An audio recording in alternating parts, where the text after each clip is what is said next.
Ruggiero Conti did not usually wait for anyone, but that night, close to 3 in the morning, he sat in the dark living room of his New York mansion with his jacket still on, his sleeves rolled up, and his gun resting on the table beside him.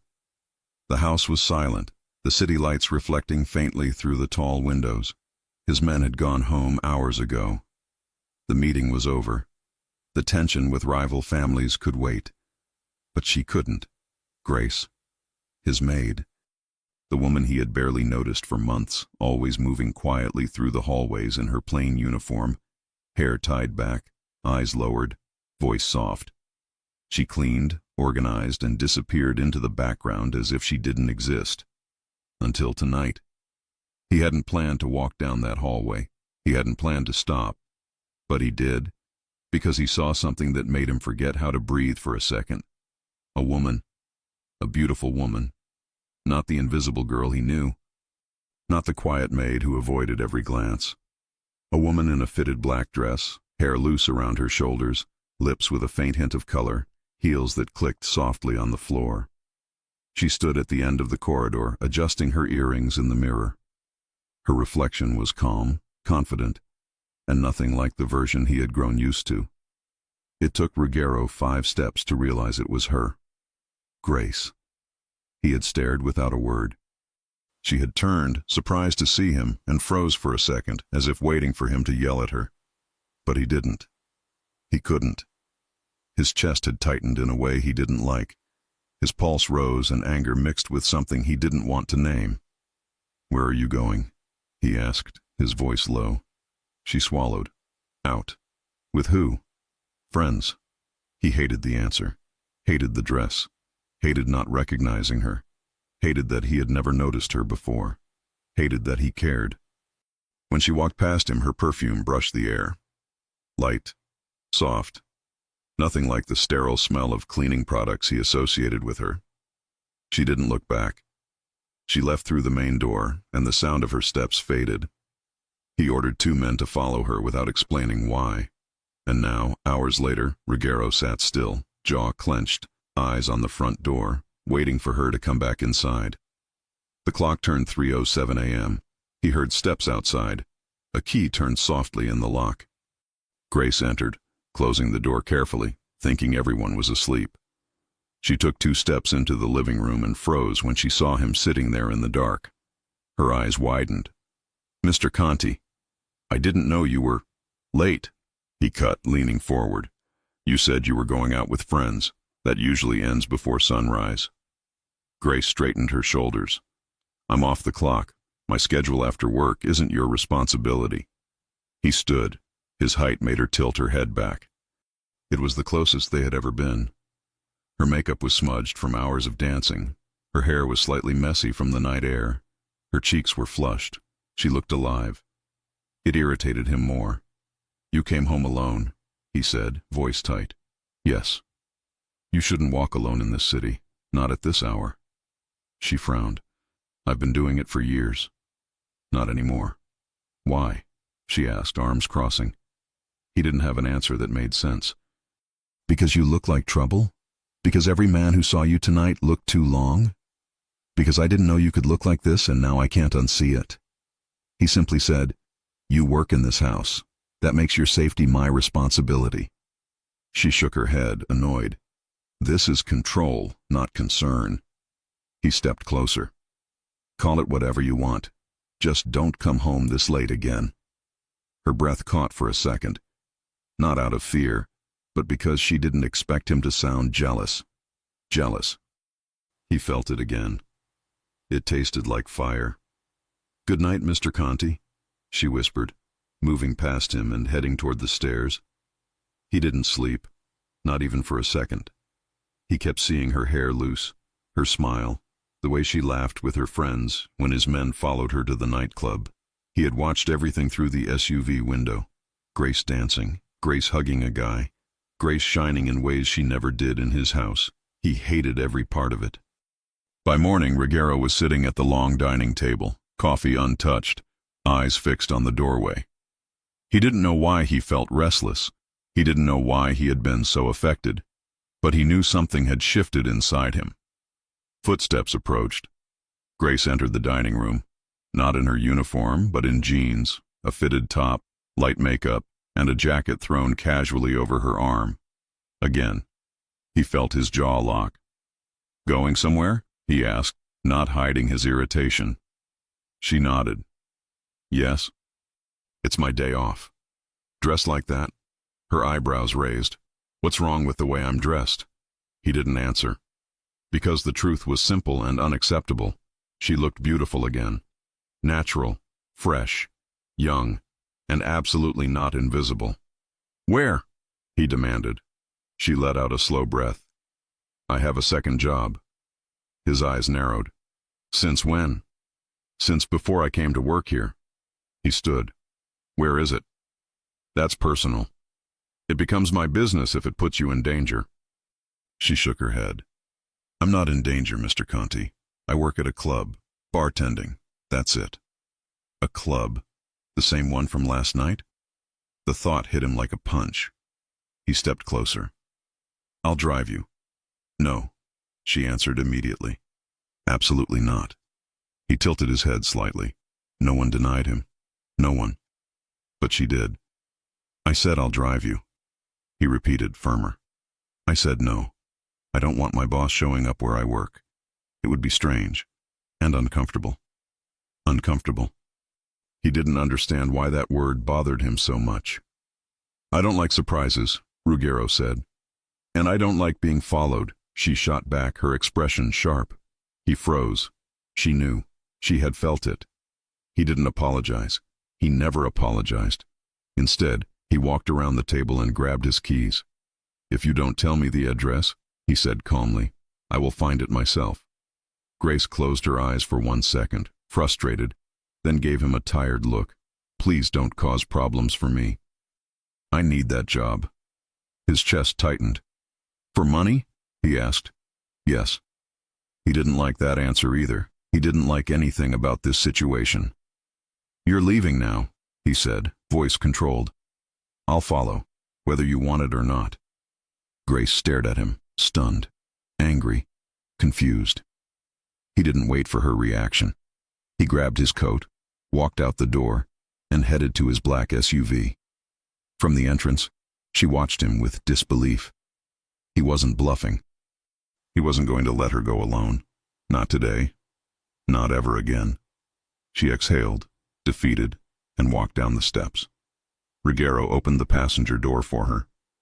She hesitated for a moment, then got in. He closed the door gently but firmly and walked to the driver's side. She buckled her seatbelt without a word. He started the engine, eyes forward, jaw tight. "Give me the address," he said. "No." He turned to her slowly. "Grace." She glared at him. "I said no."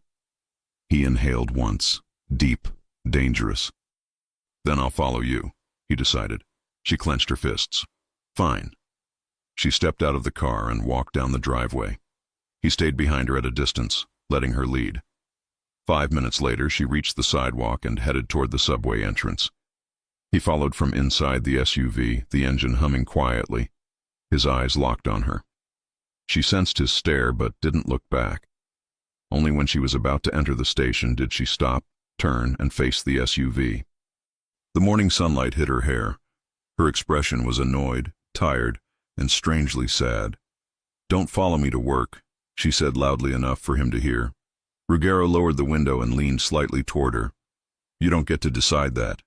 You're my employer, not my owner. For now." She blinked. "What does that mean?"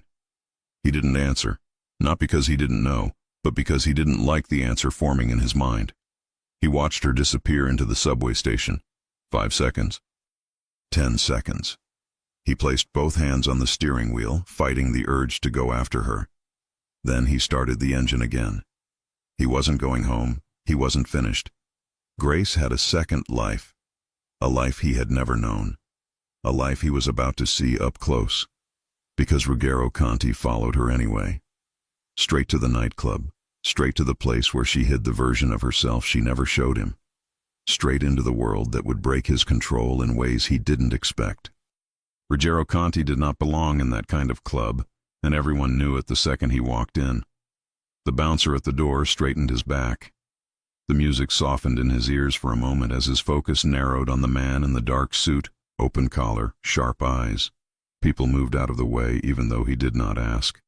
Ruggiero just walked, shoulders relaxed, expression calm, two of his men a few steps behind. Neon lights cut through the dim interior. The beat was loud, bodies close, drinks high in the air, and there she was. Grace stood behind the bar with her hair tied in a high ponytail, a black tank top, jeans, and an apron with a row of pens and bottle openers clipped to it. Her makeup was simple, but enough to bring out her eyes. She poured drinks with fast hands, smiled at customers, and shouted orders to the back with a strong, clear voice he had never heard in his house. She laughed at something a man said. The sound reached him under the music. Ruggiero stopped near the wall and watched.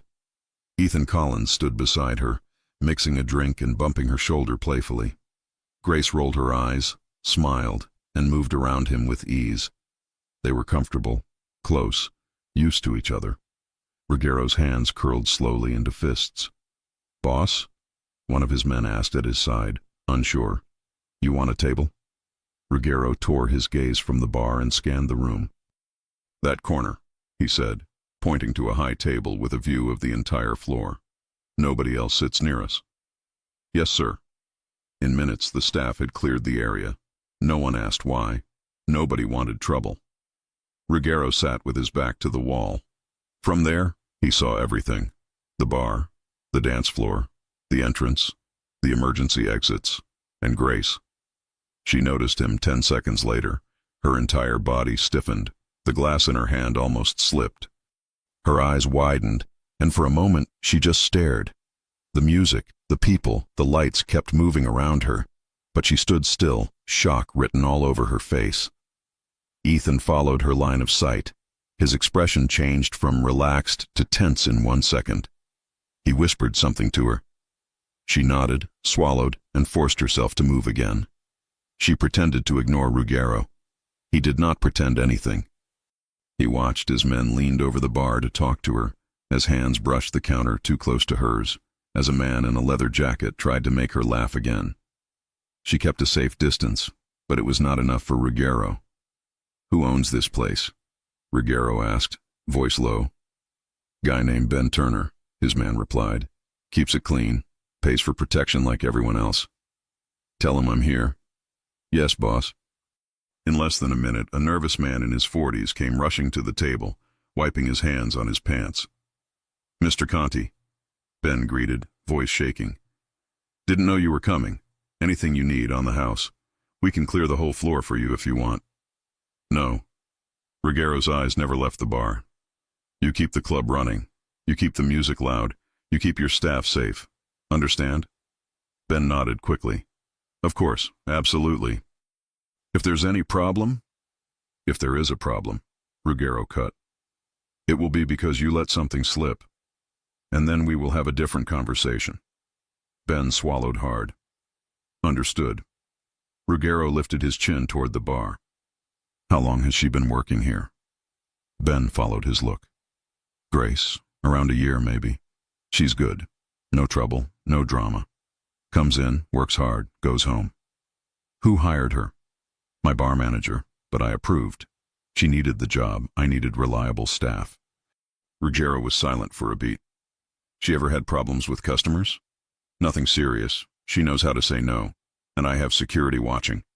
"Make them watch closer," Ruggiero said. "Especially tonight." Ben nodded again, almost bowing. "Yes, sir." Ruggiero waved him away. He stayed there watching as 1 hour turned into 2. Grace moved from the bar to the floor, clearing tables and taking orders. At one point, a man tried to put his arm around her waist. She stepped aside quickly, grabbed his wrist, pushed it back to his own drink, and gave him a look that said she would not tolerate that. Ruggiero respected that. He still hated the fact that anyone had the chance to try. When her break finally came, she walked toward the hallway that led to the staff area. As she passed, her eyes flicked to Ruggiero's table. He stood. His men took a step forward, but he raised one hand. "Stay." He followed Grace into the hallway. The music softened behind them. The light grew dimmer. the corridor narrow and lined with doors to small offices and storage rooms. Grace kept walking until she reached the end, where the noise was distant and the air a bit cooler. She turned sharply. "What are you doing here?" she demanded. Ruggiero stopped 2 steps from her. "I told you I don't like surprises. This is my job," she shot back. "My second job. I didn't invite you. You did not have to. You live under my roof. That makes your safety my concern." She let out a bitter breath. "No. It makes my salary your concern. My safety is my problem." His eyes hardened. "You walk alone at night. You arrive home at 3 in the morning. You serve drunk strangers. That makes it my problem, too." "I've been doing this long before I met you," she replied. "I'm still here. That doesn't mean you will always be." She stared at him, chest rising and falling faster. "You followed me here. You watched me work. Do you see how wrong that is?" "What I see," he said, stepping closer, "is a woman who should not be carrying heavy trays until 4 in the morning just to keep paying for things she should not have to pay alone." She froze. He had hit a nerve, even if he did not know exactly which. "How much do you need?" he asked bluntly. Her eyes flashed with anger. "I didn't ask you for money. I didn't say you did. I'm asking how much you need so you stop putting yourself in stupid situations." Her chin lifted. "Serving drinks is not stupid. Working is not stupid. What's stupid is thinking you can fix everything with money." "I can fix a lot with money," he said, unbothered. "Rent, hospital bills, debts, all the things that keep you tired enough to accept a second job in a place full of drunk idiots." "Don't talk about this place like that," she snapped. "Ben gave me a job when no one else wanted to. Ethan covers shifts for me when I'm exhausted. This club saved me when things were bad. You don't get to walk in here and insult it." He watched her face tighten at the word saved. "Things were bad?" he repeated slowly. "How bad?" She looked away. "That's not your business. Everything that can get you hurt is my business." "You're not my father," she said, voice shaking slightly. "You're not my husband. You're my boss. I clean your house. That's all." He stepped that last bit of distance between them. Her back almost touched the wall now. His shadow fell over her. Her breath rushed out, but she held his gaze. "Grace," he said softly, "I don't mix business with personal life. Ever. But I am telling you now. This is not just about work. If something happens to you because I look the other way, I will not accept that." Her heartbeat pounded in her ears. She hated the way his words affected her, hated the way concern sounded in his voice, hated that a part of her felt safer with him there. She pushed it down. "I need this job," she said in a lower tone. "I send money every month. My aunt is in a clinic in Pennsylvania. She can't work. I pay part of the bills, and I still have old debts from when I trusted the wrong people. You don't know any of that. So don't tell me to quit. Don't tell me to stop coming here. I can't." His jaw clenched. "I didn't know. Now I do." "And what changes?" she asked. "I decide how to protect you. I did not ask you to." "That does not matter." Silence fell between them for a moment. Her eyes dropped to his shirt. This was the first time she saw him outside the mansion's cold lights. Here in the club's corridor, his presence felt heavier. His forearms were tanned and strong, veins visible under his skin. A faint line of a scar crossed one of his hands. She raised her head again. "You're crossing a line." He nodded once. "I know." He took a step back, giving her space. "You finish your shift," he said. "My men are outside. They follow you home. No exceptions." She opened her mouth to protest, but he cut her off with a look. "I am not asking," he said. She glared at him, frustrated, but there was something else in her eyes now. A battle. Part of her wanted to scream at him. Another part of her felt a strange relief. "Go back to your table," she said. "People are staring. Let them." She pushed past him and headed back down the hallway. He stayed there for a second, watching the empty corridor, then followed behind at a distance, back into the noise, the lights, the crowd. He stayed until her shift ended.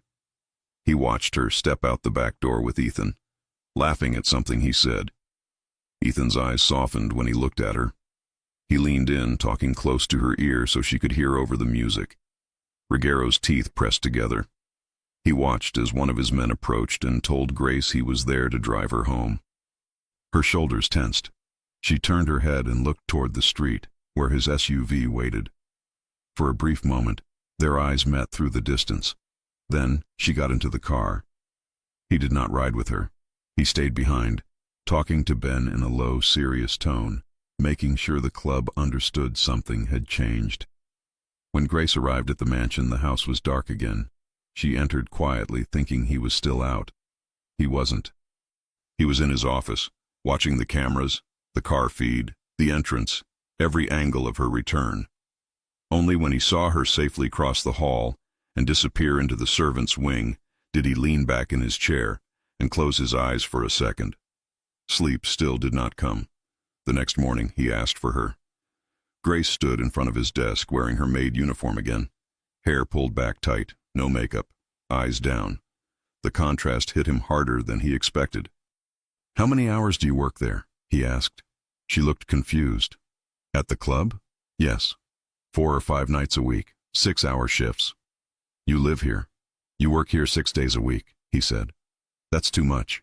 She shrugged. "I manage." "You won't manage when you collapse." She stayed quiet. Ruggiero placed both hands on the desk. "From today, there are new rules." She tensed. "Rules?" "Yes. You don't come home after midnight. You don't walk alone, ever. If you work late, my driver picks you up at the back door. You send a message when you leave and when you arrive. You don't accept rides from anybody else. And if something feels wrong, you call me." Her lips parted in disbelief. "You want me to check in with you like a child?" "I want you alive." "I am an adult woman," she said, voice firm. "I know how to cross a street, how to say no, how to leave when I feel unsafe. I've been doing it alone for years." "And you survived by luck," he replied. "I don't rely on luck." "This is not protection," she insisted. "This is control." His gaze locked onto hers. "If you had another job, I would say the same. But you work in a place full of alcohol, strangers, noise, and chaos. One wrong person touches you there, and security cannot always get to you in time. You can't control every risk I take. I can control the risks taken by the people under my roof," he said. "And you are one of them." Her heart stung at the word people, not staff. For a second, she saw something softer in his eyes, but she pushed the thought away. "You think you own my time," she said quietly. "I own what I pay for," he replied. "Your work hours, yes, but this is not about that.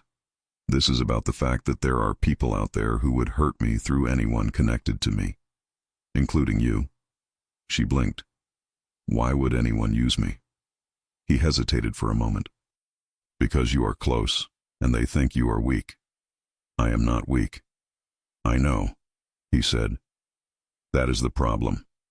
When strong people get hurt, they survive, but they carry the scars for a long time."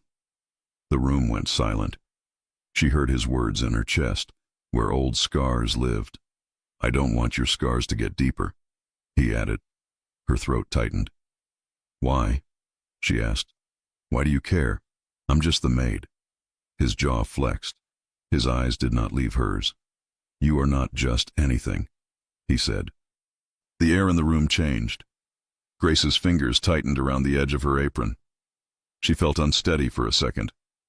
"You follow my rules," he continued, voice firm again, "or you stop working at the club." Her head snapped up.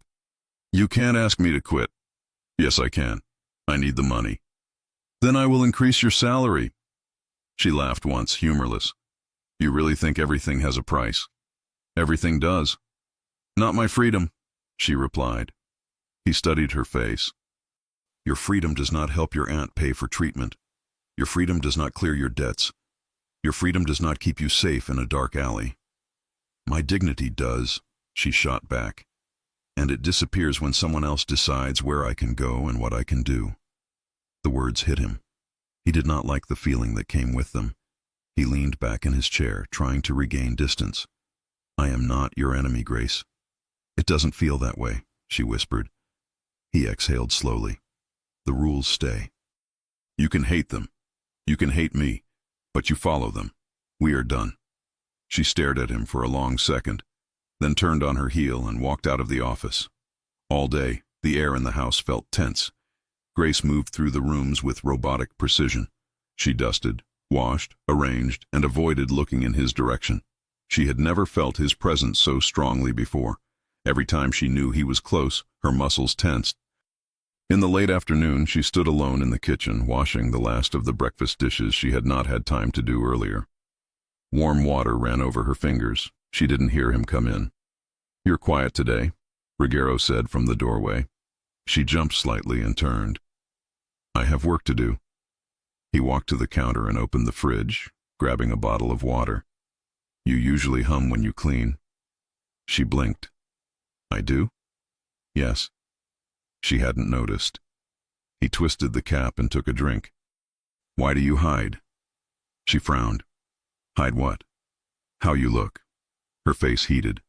This is how I look. This is how you choose to look here, he corrected. Hair tied back, no makeup, uniform 2 sizes too big. At the club you are different. You stand straight, you laugh, you don't try to disappear. She looked back at the sink.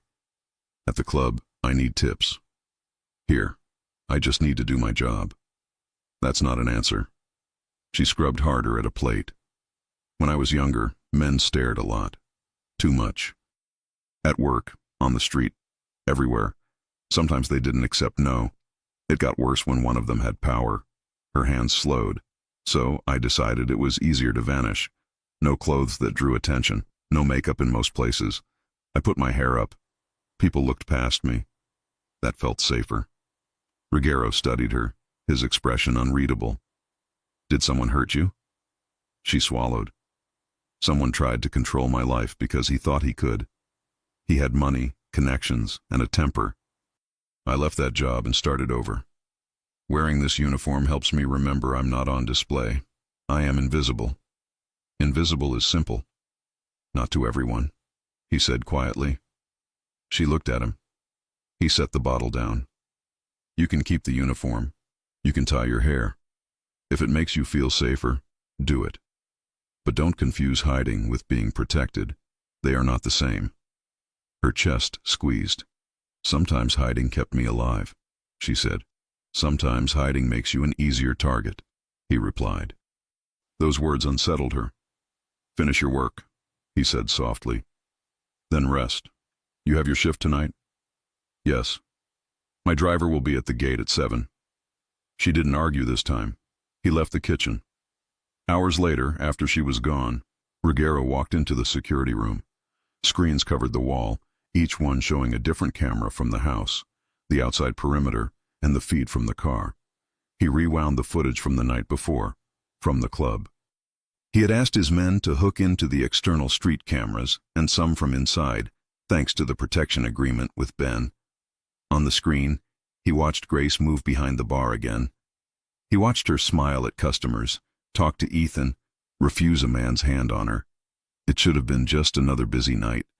But then he saw him. In the back of the frame, near a pillar, a man stood alone. No drink in his hand, no smile, no movement with the music. He just watched the bar, watched Grace. Ruggiero narrowed his eyes and paused the video. Zoom in, he told the guard in the room. The guard adjusted the camera feed. The face became clearer, dark hair, cold eyes, a small scar near the mouth. Ruggiero's breath slowed. He knew that face. Do we have him in the system? He asked. The guard typed quickly, pulled up a file. Yes, boss. Associate of the Romano family. Name, Eric Maldonado. Extortion, trafficking, enforcement. Dangerous. Last seen in Queens. Romano. Rival family. Ruggiero stared at the frozen image. Eric was not looking around the club. He was not scanning exits or checking on a deal. His eyes were only on Grace. How long was he there? Ruggiero asked. About an hour, boss. Came in, watched, left. No contact. Did he follow her? Doesn't look like it. but we don't know if he came on other nights. Ruggiero's fingers tightened at his side. He looked at Grace frozen on the screen mid-laugh. She wasn't just a maid with 2 jobs. Someone dangerous had already noticed her. From now on, Ruggiero said, voice low and calm, we watch that club every night. We run through all security footage from the last month. If that man shows up near her again, I want to know the second it happens. Yes, boss. He turned, eyes still on the screen for one last moment. He had thought this was just about jealousy. It wasn't. Someone from Victor Romano's circle had his eyes on Grace. And Ruggiero could not stop thinking about one question that stayed in his head when he left the room. How long had she been marked before he finally saw her? Ruggiero barely slept after watching the footage. Every time he closed his eyes, he saw Eric Maldondo's stare fixed on Grace. Cold, calculating, patient. He had seen that kind of look before. It was the look of a man who chose his targets quietly and waited for the right moment to strike. Morning came with a heavy sky. Ruggiero, already dressed, walked through the hallway where Grace usually started her day. He expected to see her dusting shelves or checking the laundry room, but she wasn't there. She was in the kitchen with the cook, tying her apron, hair pulled back, eyes tired from another late shift. She greeted the cook softly, then turned and froze when she saw Ruggiero at the doorway. Mr. Conti. Come with me, he said. The tone left no room for argument. She followed him to his office, hands twisting the apron strings. He closed the door behind them. We need to talk, he said. Grace exhaled. If this is about last night. It is, he interrupted. But not for the reason you think. She frowned. Then what is it about? He walked to his desk, picked up a printed photo and held it out to her. Grace stepped closer. Her eyes scanned the image.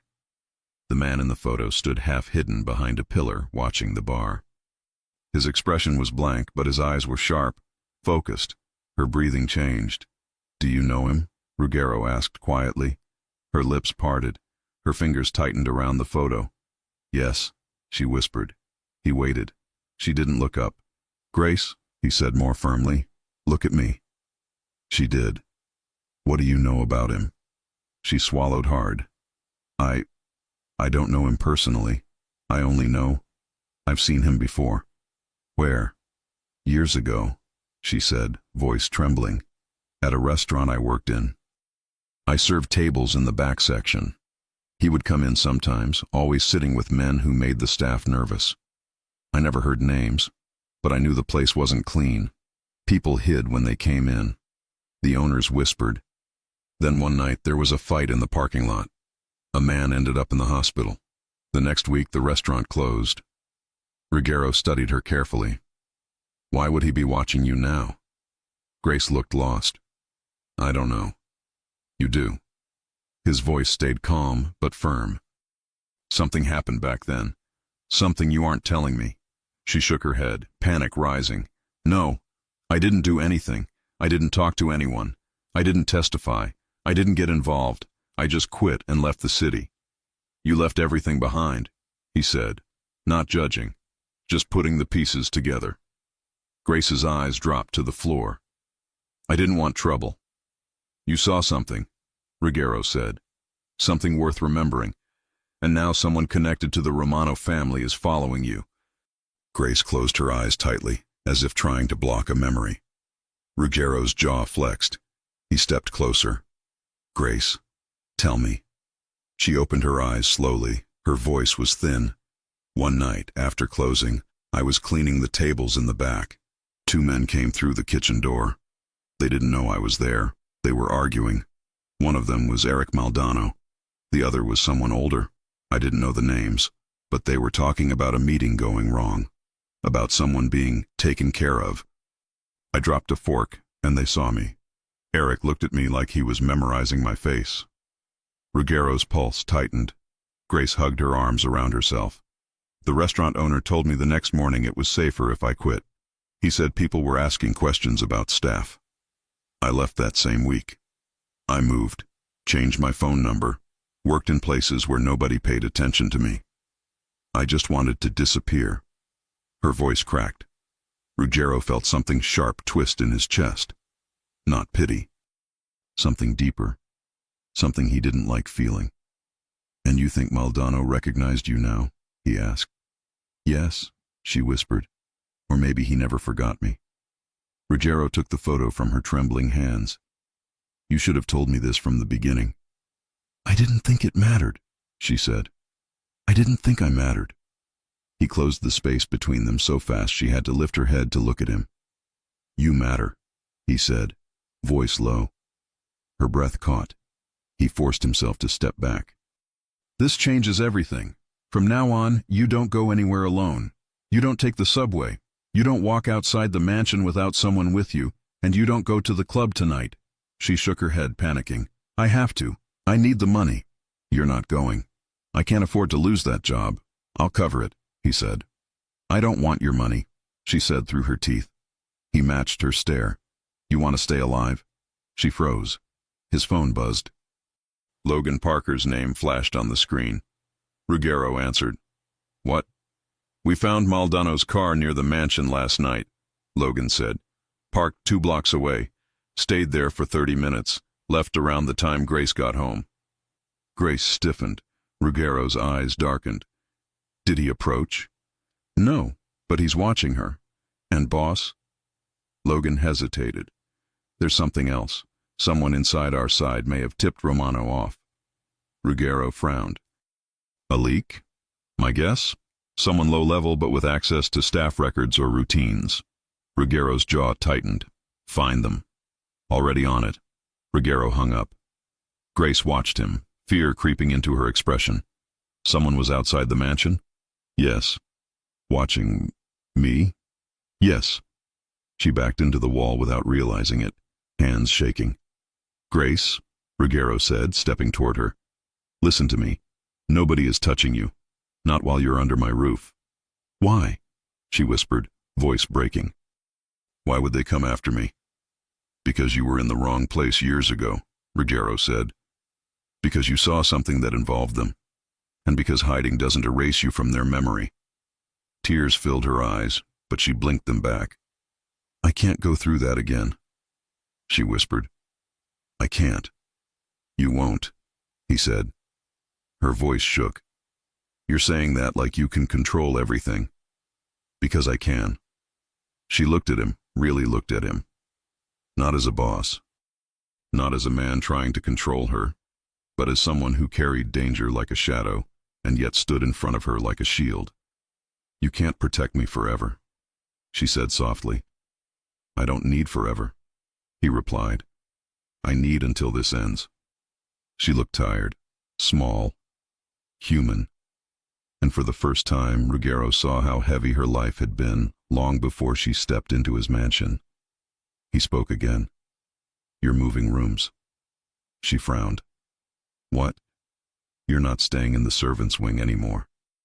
Too isolated, too easy to access from outside windows. You'll move to the secure floor."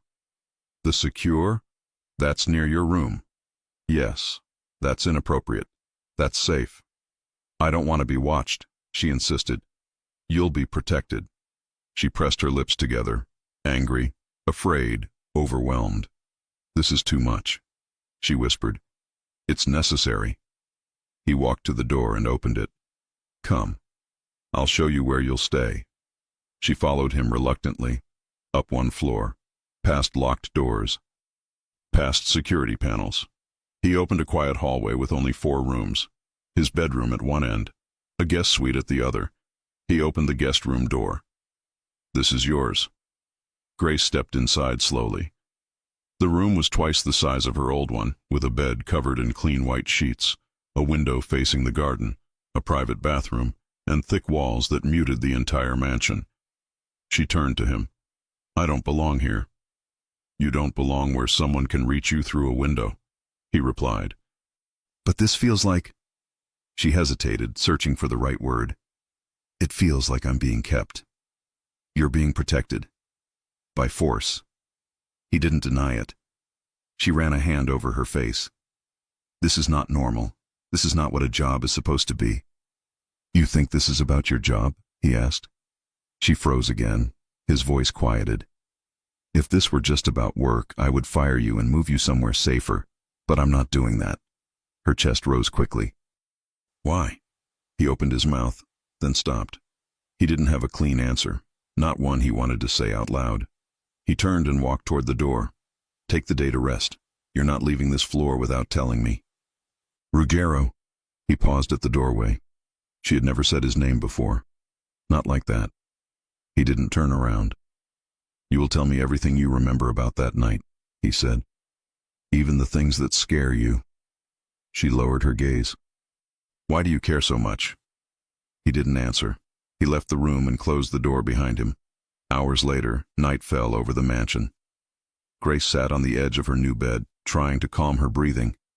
The walls felt too close, too safe, too much like she was trapped between a protector and a threat she didn't understand. A soft sound echoed from the hallway. Ruggero on the phone, voice low, angry. She stepped closer to the door, listening. Rebecca, he said, I need the file from the Romano case, the one with witness reports, the one everyone was told to ignore. Send it encrypted. A pause. I don't care if it's confidential. Send it. Grace pressed her ear closer, pulse rising. Ruggero continued. Someone inside my family is leaking. Someone with access to movement schedules. Someone who knew which nights she left the house. Grace's stomach twisted. Then his voice dropped lower. And one more thing. Her name showed up in a report connected to my father's old operations. That doesn't make sense. I want every document on that too. Grace's eyes widened. Her name? In a Conti file? She backed away from the door, suddenly dizzy. A connection she never knew about. A past she never asked for. A danger she had run from for years, now tied directly to the man who claimed he wanted to protect her. She sank onto the bed, heart pounding. What if Ruggero wasn't the one saving her? What if she had walked straight into the house of the man whose world had destroyed her life once before? She swallowed hard, fear rising. Because if that was true, she wasn't safe at all. Grace didn't sleep that night. She lay in the large, unfamiliar room, staring at the ceiling while the weight of Ruggero's phone call echoed in her ears. Her name was in a Conti file. Someone from his organization knew she left the mansion at night. Someone connected to the Romano family was watching her. Every thought tightened her chest until she felt she could barely breathe. By morning, she was exhausted, but she still forced herself out of bed and tied her hair back. She didn't want to draw more attention than she already had. When she stepped into the hallway, Ruggero's bedroom door opened. He came out in a dark shirt, sleeves rolled, hair slightly damp from the shower. His eyes scanned her quickly, checking if she had slept, if she was scared, if she was thinking about running. Good, he said quietly. You're up. We need to talk. Her stomach twisted. About what? About everything you overheard. She stiffened. I wasn't trying to. I know. His voice remained calm. But now we're not avoiding anything. We finished this conversation today. He walked past her, expecting her to follow. She did. Inside his office, the windows were half open, letting in the cold morning air. Papers were spread across the desk. One file sat in the center, thick, stamped, and recently delivered. Grace stared at it with dread. Ruggero stood behind the desk and crossed his arms. Sit. She did, hands twisting in her lap. He opened the file. Your name appears in a report from 8 years ago, he said. A report tied to an operation that went wrong. My father was connected to it. She felt the room tilt. She didn't speak. She waited. The report mentions a meeting at a restaurant you worked in, he continued. The same night you say you saw Maldano. Grace's throat tightened. So, your family was involved? He shut the file gently. Listen to me. My father had many operations, some clean, some not. Not everything he did reflects who I am, and not everything reported was true. But he was there, she whispered. Or his men were. He nodded slowly. Yes. Her breath trembled. Ruggero leaned forward slightly. Grace, look at me.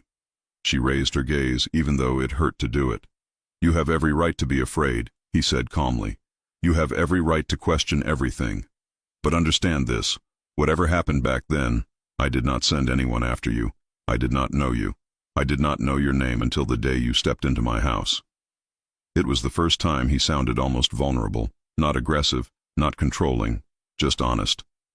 Still, she felt her chest twist with doubt. But your name is on the file. Your family touched the same world that nearly destroyed mine. His voice hardened. I am not my father. I know, she said softly, but that doesn't erase the fear. He looked down for a long moment, then closed the file and pushed it aside. Until we know the truth, he said, I need you close, very close. Her pulse quickened. How close? He walked around the desk slowly, stopping in front of her. Close enough that nobody can reach you without going through me. The air grew thick. Grace looked away. You're confusing protection with possession. No, he replied, but I understand why you think that. She didn't know what to say. Before she could answer, a message flashed on his phone. He read it and his jaw clenched. What happened? She asked. He hesitated, then told her the truth. Ethan is outside. Her heart jumped. Ethan?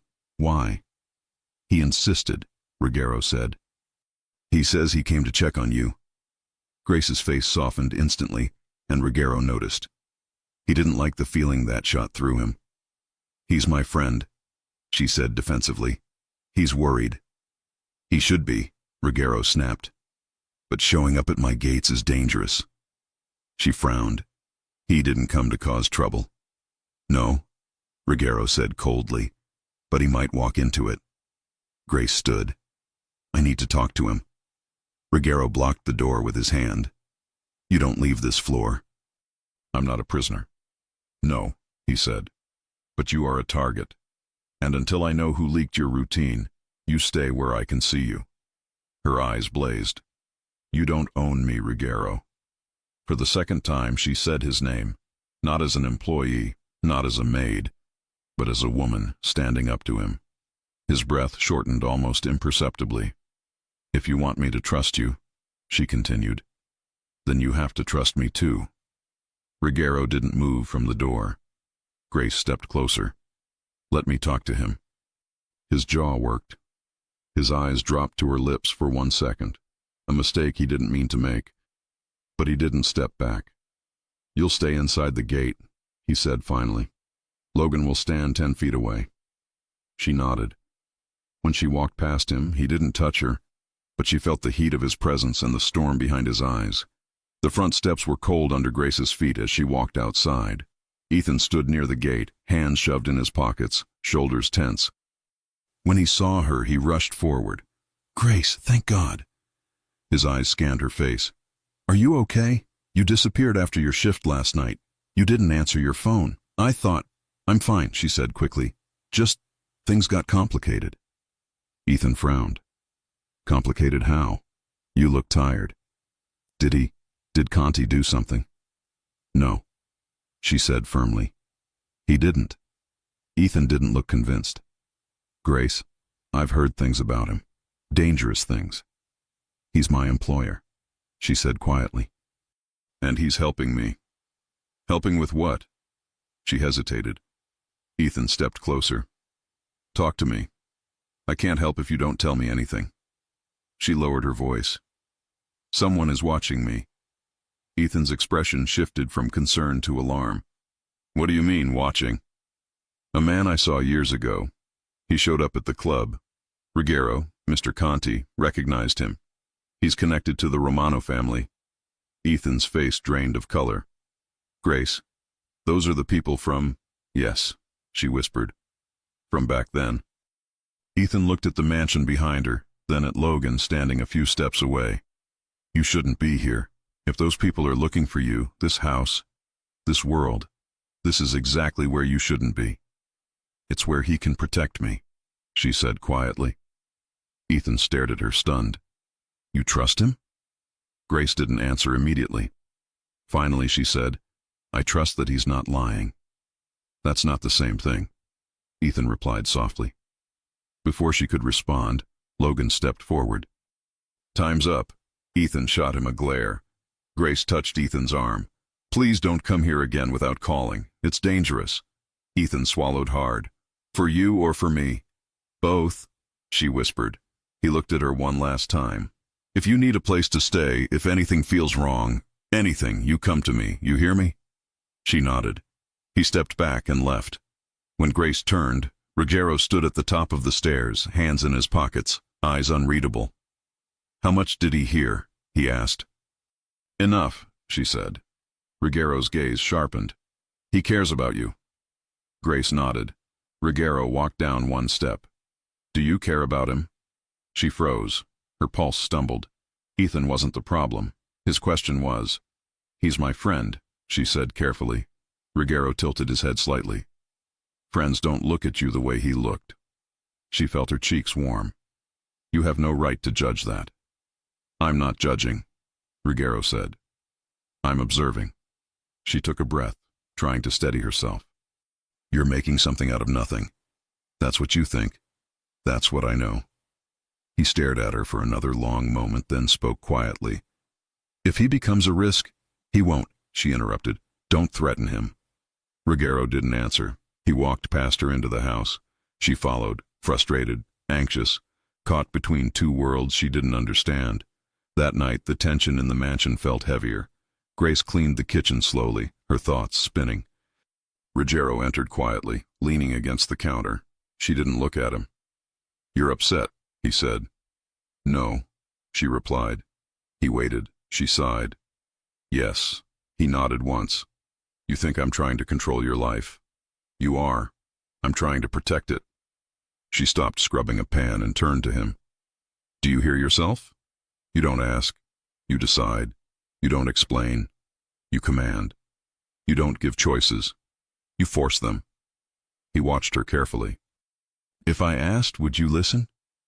She opened her mouth, then closed it. I don't know, she admitted. That's why I don't ask, he said. Their eyes locked. The air tightened between them. Grace, he said, stepping closer. You need to understand something. The more we discover about your past, the more dangerous this becomes. For you. For the people around you. For me.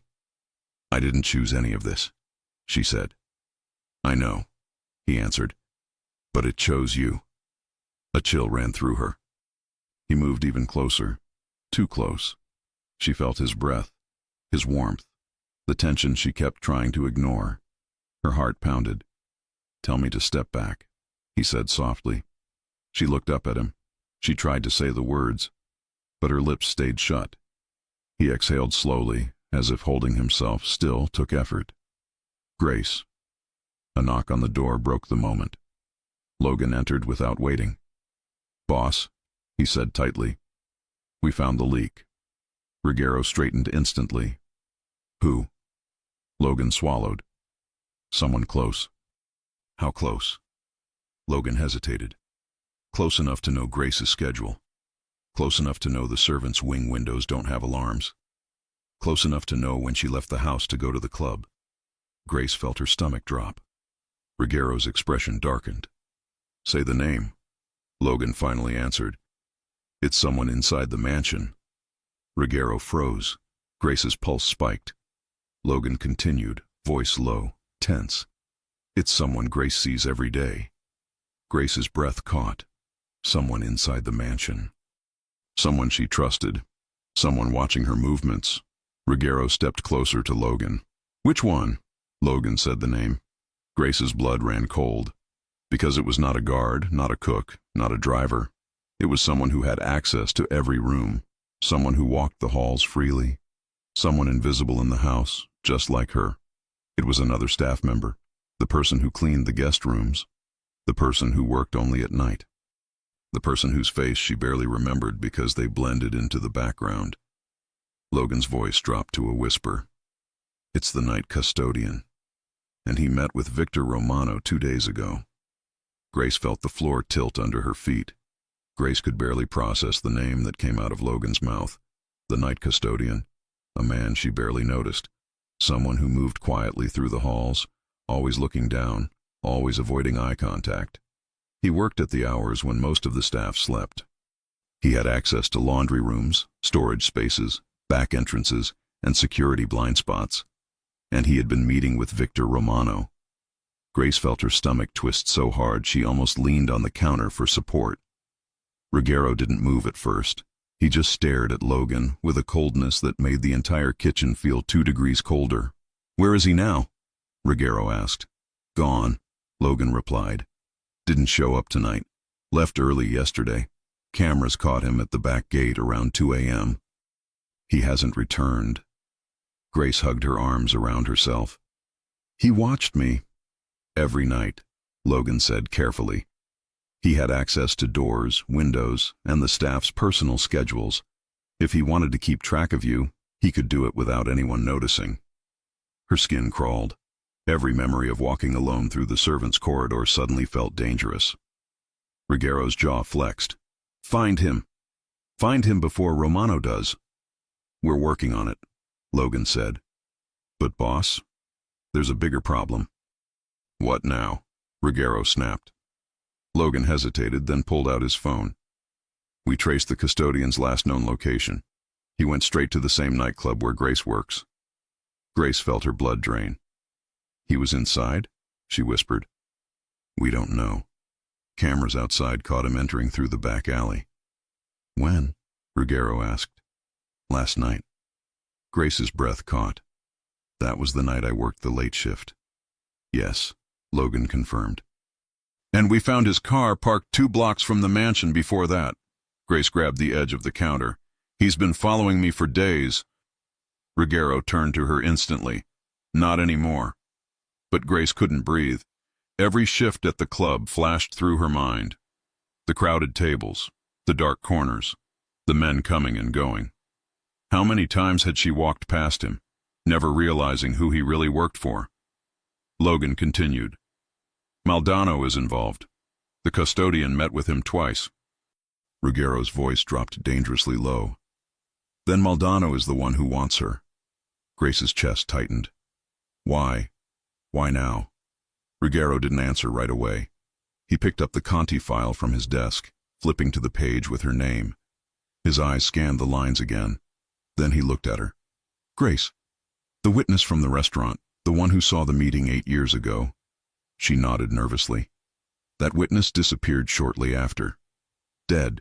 Romano blamed a leak. Someone talked." Grace's face went pale. "But it wasn't me." "I know," Ruggiero said. "But Maldonado thinks you might have seen more than you realized. And if you disappear now, it looks clean. They're covering old tracks." Grace sank into a chair. "I tried so hard to be invisible. I thought it worked." Ruggiero stepped beside her and placed a hand on the chair's back, close enough to feel his presence but not touching her. "You were invisible," he said, "until someone inside my house pointed directly at you." Grace's eyes stung. Ruggiero's voice softened. "We're going to fix this." Before she could answer, Logan's phone buzzed. He read the message, then swore under his breath. "Boss, we have movement." Ruggiero straightened. "Speak." 2 black cars spotted near the club, plates connected to Romano's crew. They're circling the block. Grace's pulse jumped. "Ethan is working tonight." Ruggiero was already grabbing his jacket. "Logan, get the car."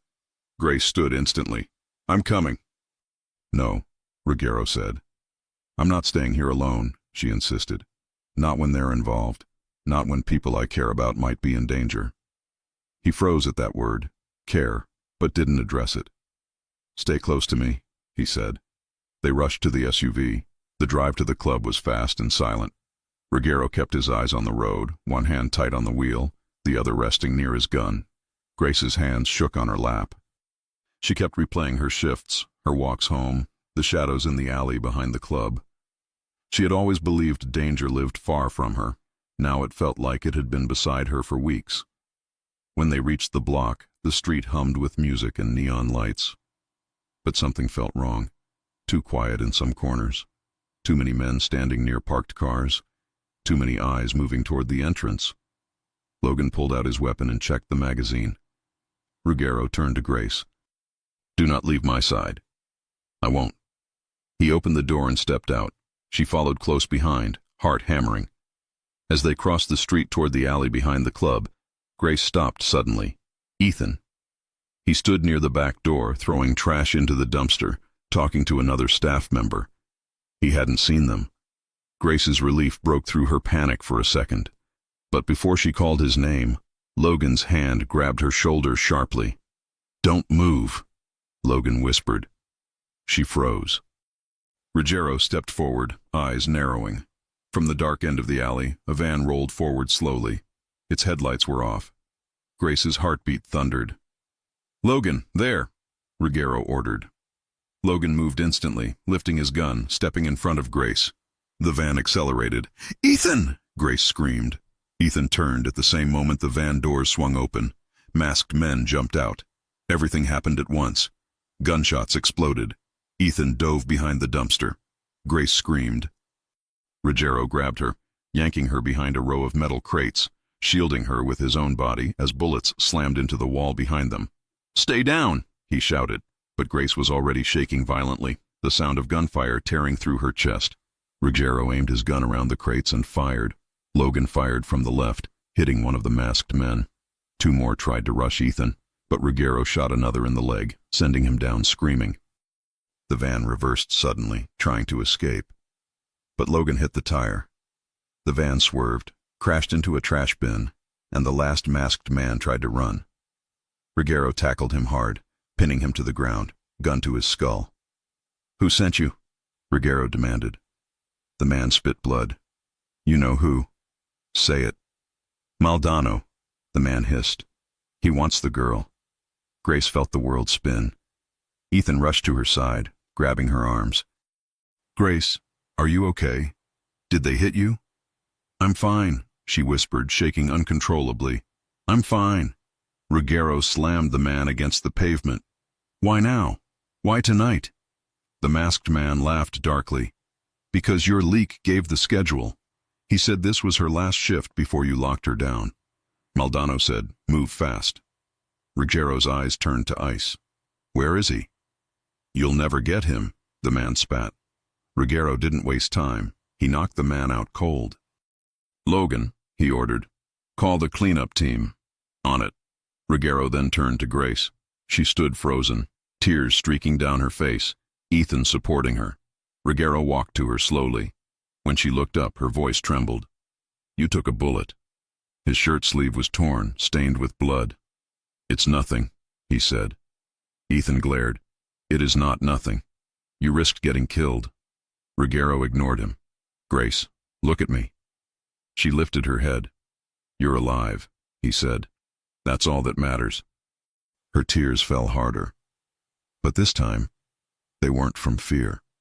They were from the sickening realization that everything she tried to run from had finally caught up to her, and the one person standing between her and death was the man she had been afraid to trust. Ruggiero placed a hand gently on her cheek, wiping a tear with his thumb. "You're done working here," he said quietly. "We're leaving." She nodded, unable to speak. Ethan grabbed her hand. "Grace, you're not going with him, are you?" Grace hesitated, torn between two worlds. Ruggiero stared at the hand Ethan held. "Let her go," Ruggiero said. Ethan didn't move. "She's not your prisoner." "No," Ruggiero said calmly. "But she is under my protection. Something you can't give her." "Because you're the problem," Ethan snapped. "Your world puts her in danger."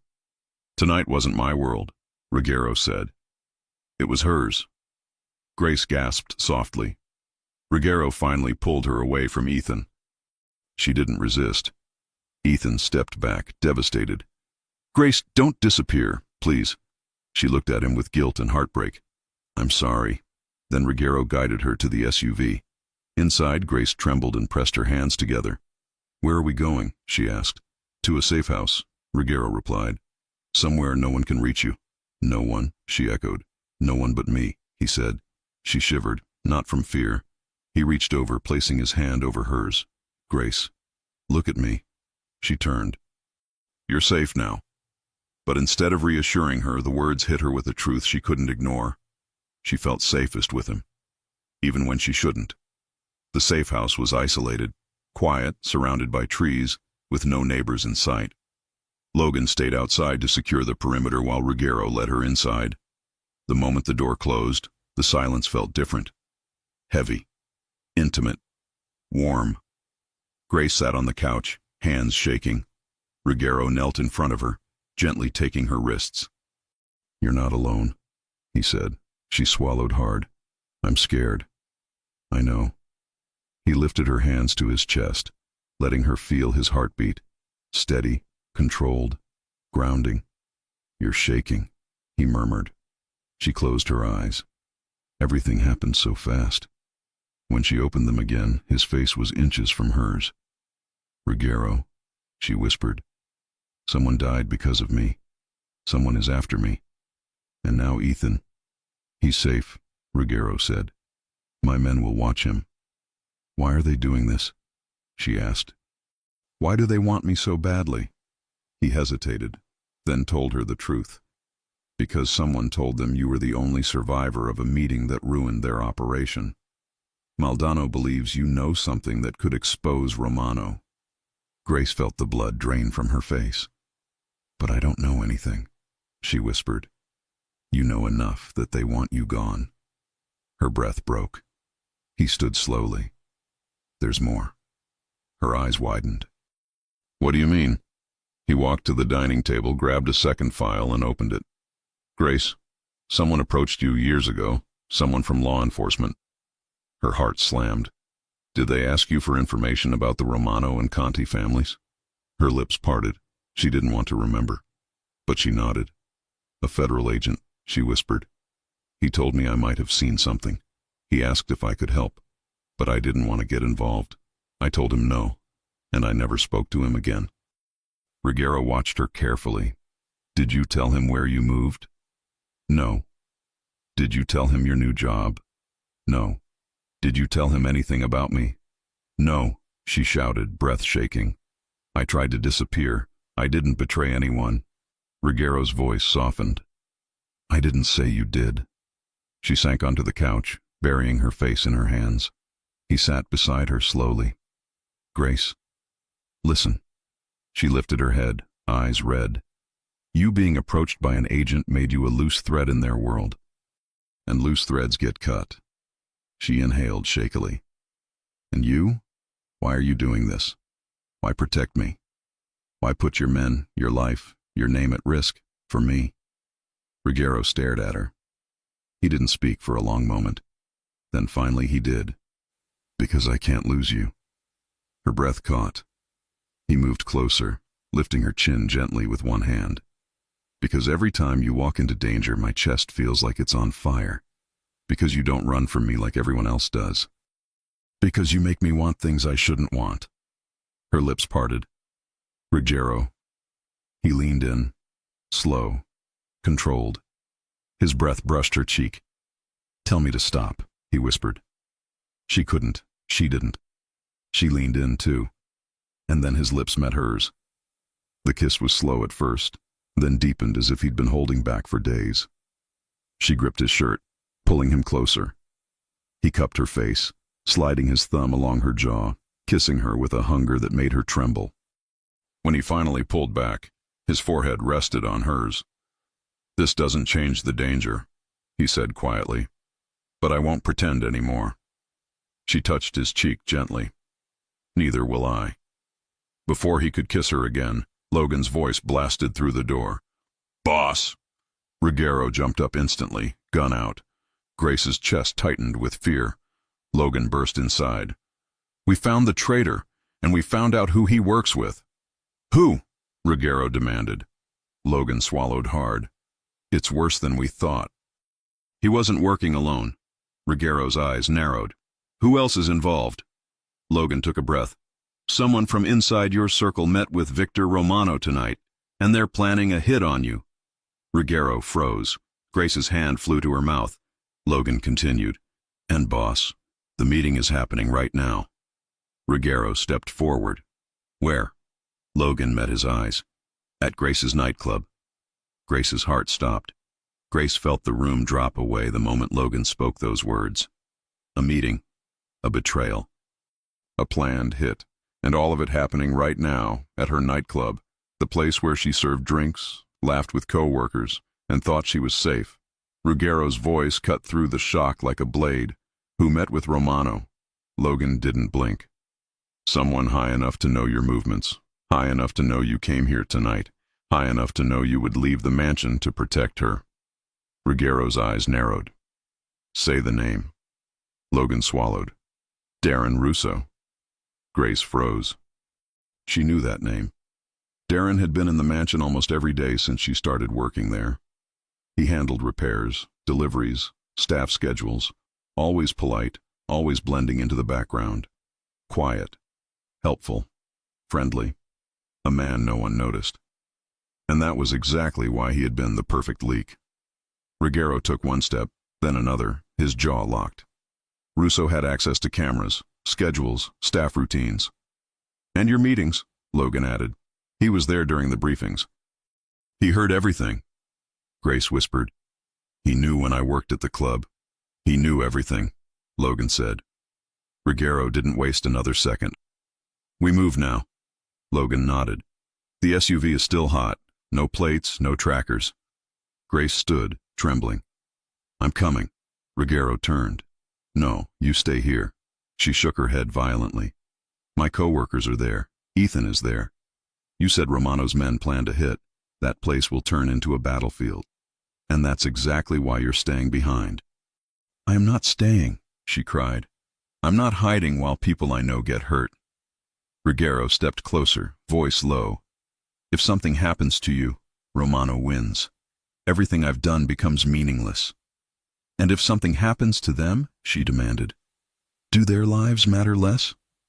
Ruggiero closed his eyes briefly. She didn't understand. Couldn't see the conflict. She was the center of the threat. The reason Romano was moving. The key piece in a game she never asked to play. But she mattered to him. More than she should. We don't fight about this, he said, voice sharp. Not now. She stepped closer, face inches from his. Then don't ask me to be someone who hides in the dark while others bleed. His breath caught. Logan cleared his throat awkwardly, trying to look anywhere but at them. Boss? We need to go. Ruggiero opened his eyes again. Grace, he said, stay behind me, no matter what. Her chest tightened. I will. It was the closest thing to permission he was going to get. They rushed out. The drive to the club was fast and brutal. Tires cut through the wet asphalt. Lights streaked past the windows. Grace sat between Ruggiero and Logan, gripping the seatbelt hard enough to hurt her palms. Tell me everything, Ruggiero said, eyes forward. Logan answered. Russo was seen entering the club through the back alley. Maldano's men followed. Romano is expected to arrive in person. In person? Ruggiero repeated. Logan nodded. Yes, this isn't about business. This is personal. They're done hiding. Ruggiero's jaw tightened. Then so am I. The SUV skidded to a stop 2 blocks away. Logan killed the lights. Approach on foot, Ruggiero ordered. Grace stepped out, heart pounding hard against her ribs. She could already hear shouting from inside the club. Glass breaking. Someone screaming. Her chest tightened. We're too late. Ruggiero took her arm. No, we're early enough. They ran. Smoke drifted through the broken front door of the nightclub. The music had stopped. The interior lights flickered. Figures rushed across the floor, some running away, others fighting. Ruggiero raised his gun immediately. Logan mirrored him. Grace stayed close behind, covering her mouth from the smell of spilled alcohol and smoke. Then she saw Ethan. He was crouched behind an overturned table, trying to drag an injured co-worker to safety. Blood soaked the man's shirt. Ethan held a bar towel over the wound, but his hands shook. Ethan! She screamed. He whipped around, eyes widening at the sight of her. Grace, what are you doing here? Get out! They're inside! 3 men burst from the VIP section, guns raised. Grace froze. Ruggiero didn't. He stepped in front of her so fast her breath caught. Gunshots exploded through the club. Ruggiero fired. 2 clean shots. each finding its mark. Logan took the third man. The gunfire echoed off the walls. Ethan stared at Ruggiero with shock and fear. "You... how... no time," Ruggiero growled. "Get him out the back." Logan rushed to help Ethan carry the injured man toward the rear exit. Ruggiero turned to Grace. "Stay with me." She nodded, but her eyes were fixed on the VIP hallway. The door was open, and the traitor stood there. Darren Russo. He wore the same plain clothes he always wore at the mansion. His hands were bloody, his eyes cold. He blinked once, recognizing her. Then he smirked. "You," he said softly. "You're harder to kill than I expected." Grace's stomach twisted. Ruggiero stepped forward, gun raised. "Don't breathe another word." Russo laughed. "She really has no idea, does she?" "Shut your mouth," Ruggiero warned. Grace grabbed Ruggiero's arm. "What is he talking about?" Ruggiero didn't answer. Russo did. "You think Maldonado wants you because of some random night 8 years ago?" Russo taunted. "No, sweetheart. He wants you because you were never invisible. You were the only one who saw his face during the operation, and Conti—" "Enough!" Ruggiero roared. Russo laughed harder. "And the best part," Russo continued, "your little maid was living under your roof the whole time. You brought the witness straight into your house." Ruggiero fired, but Russo ducked behind the VIP wall and sprinted deeper into the club. "Grace, stay here," Ruggiero yelled as he ran after him, but Grace didn't listen. She couldn't. Russo ran up the stairs to the balcony level. Ruggiero chased him. Grace followed close behind, heart hammering, legs trembling. At the top of the stairs, Russo shoved a server's cart toward Ruggiero. Ruggiero dodged it. Russo darted into the narrow corridor leading to the private rooms. Grace followed. Halfway down the hall, Russo spun, aimed his gun directly at her, and fired. Grace screamed and ducked. But the shot never hit her. Ruggiero slammed into her, shoving her behind him, taking the bullet in his shoulder. She gasped, grabbing him. "Ruggiero, I'm fine," he gritted out, raising his gun again. Russo ran. Grace looked at Ruggiero's bleeding shoulder in horror. "You're not fine."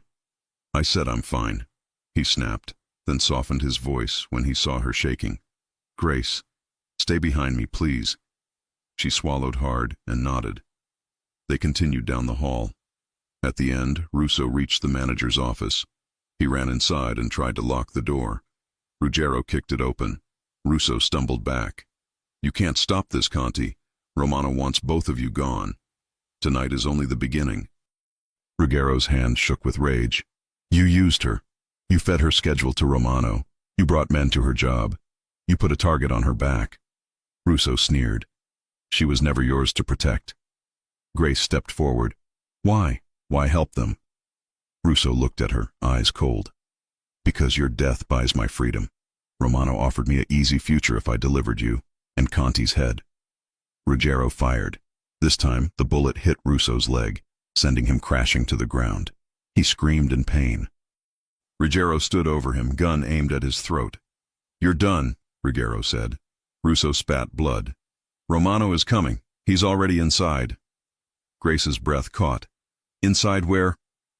A voice cut through the hallway. "Right here." Grace turned slowly.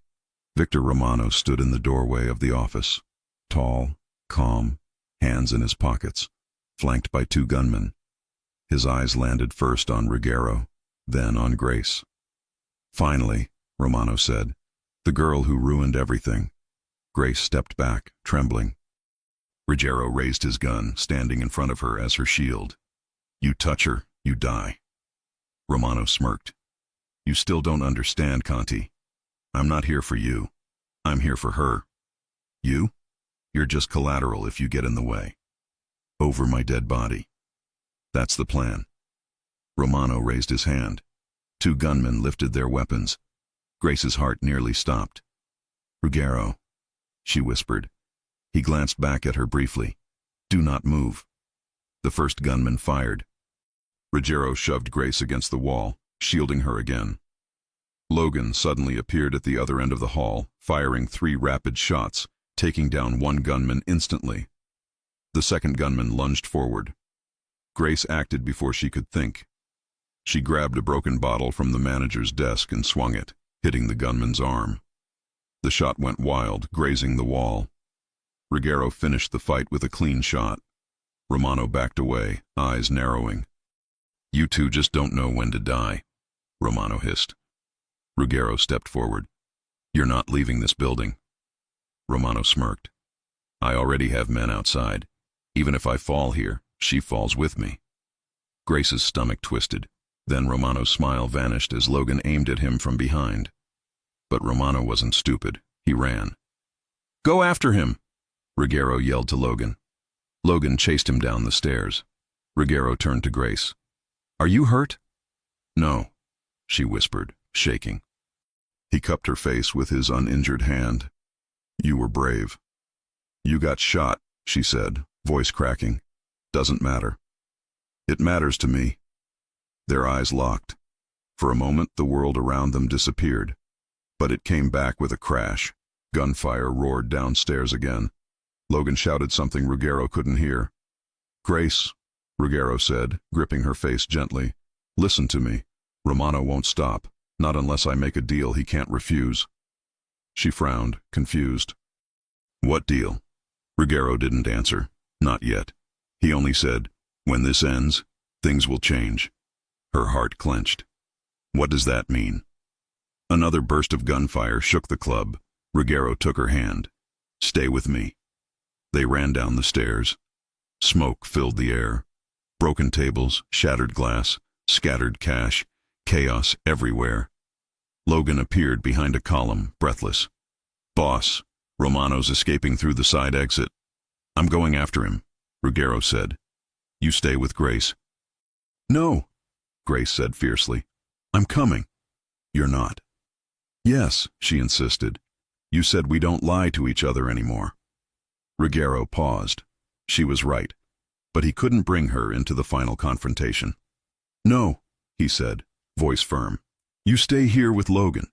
"But—" Ruggiero grabbed her face again, lowering his voice. "Grace, I need you alive." Her breath caught. Before she could argue, Ruggiero turned and ran toward the side exit. "Boss!" Logan shouted. "Stop!" But Ruggiero didn't stop. He was going after Romano alone.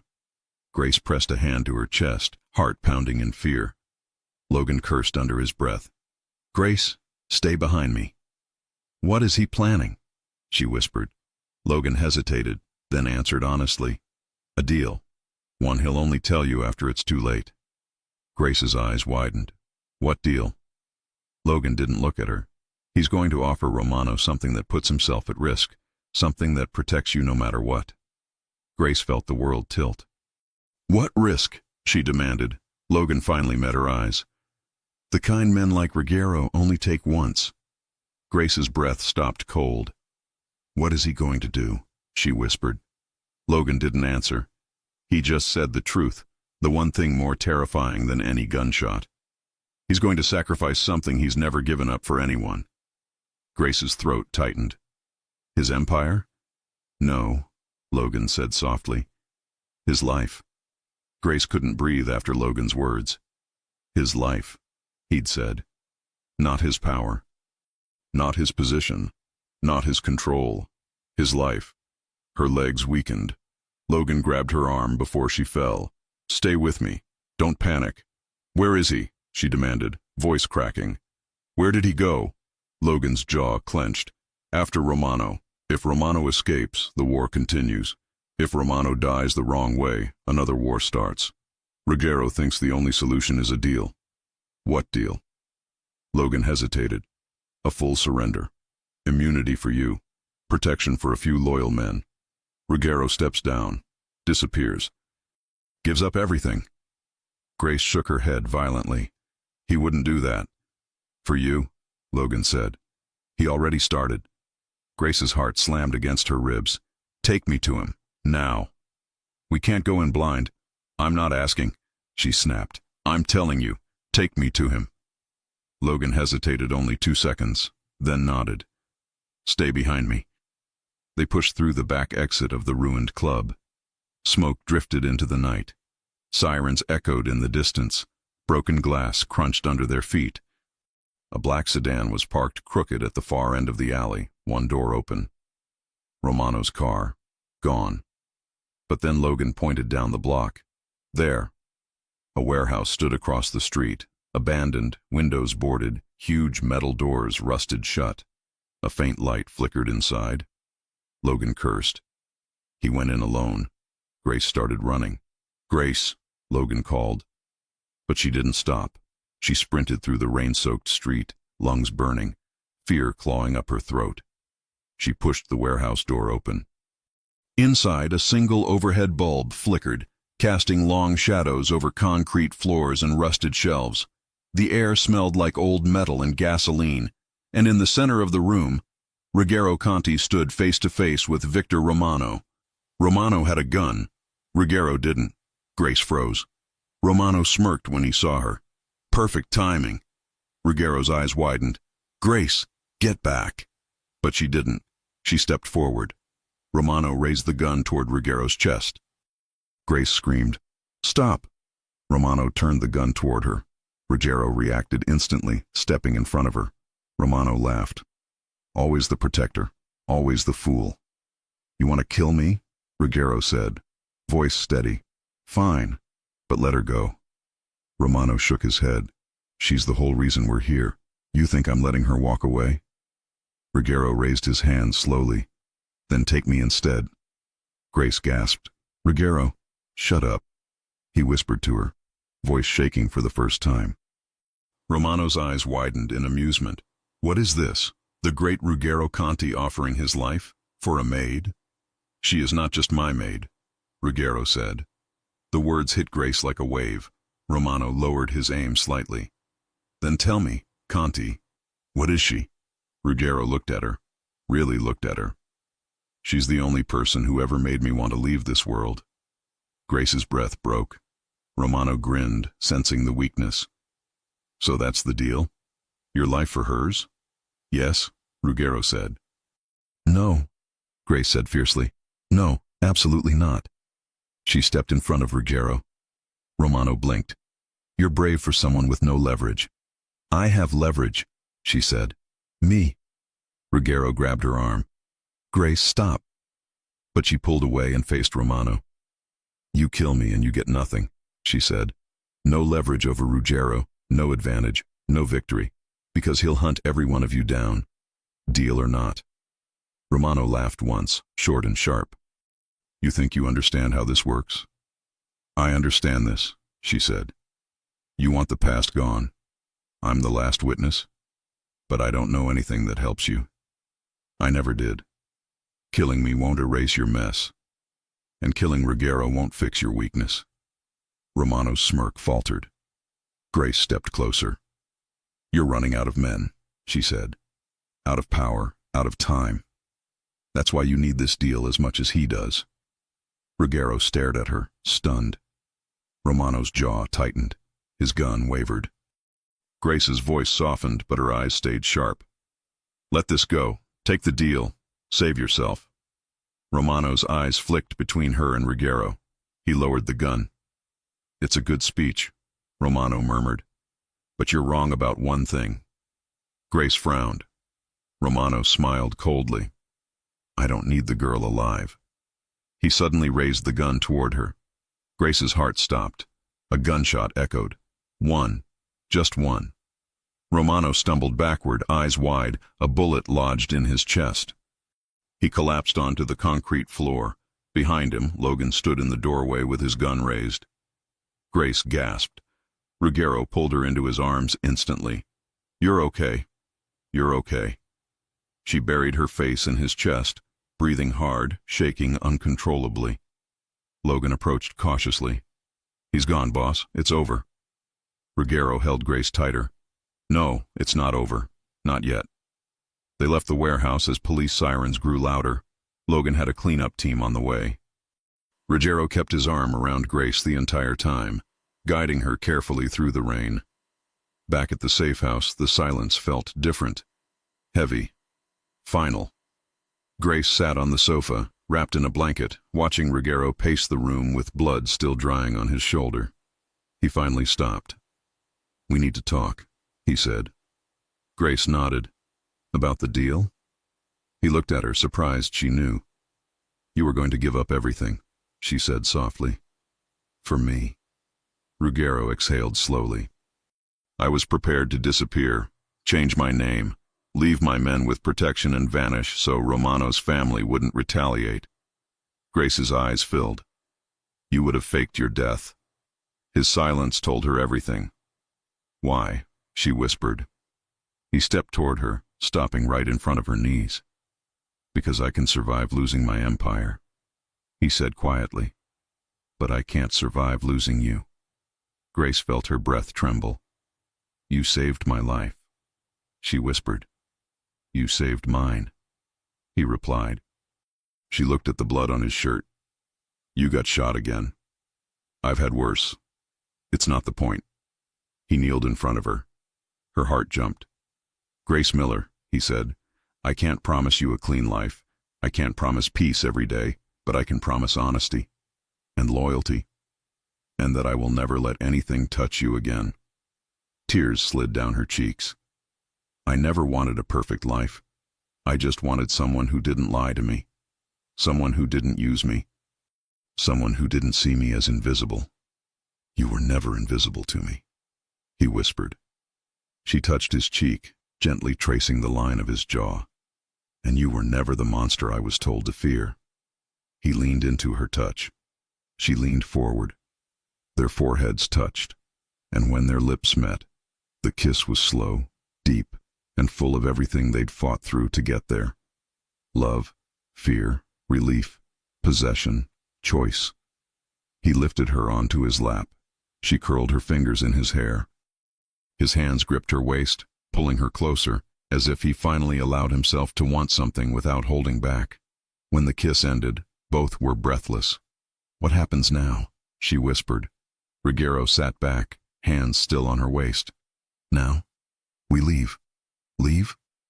He nodded. I made one last arrangement with Rebecca. She filed documents placing Logan temporarily in charge of the neutral operations. The rest dissolves. My father's legacy ends with me. Grace blinked. You're walking away? Yes, he said simply. If I stay, someone else will try to use you against me. I won't allow that. She placed her hands on his shoulders. Where will we go? He smiled, small, real, unguarded.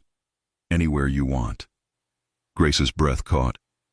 I've never chosen anything in my life. You're choosing now. She swallowed. Then, somewhere quiet. Somewhere with real mornings and people who don't know our names. Ruggiero stood, lifting her effortlessly in his arms. Then that's where we go, he said. She laughed softly, holding on to him. You're bleeding, you know. We'll stop at a clinic, he said. Then we disappear. Disappear together?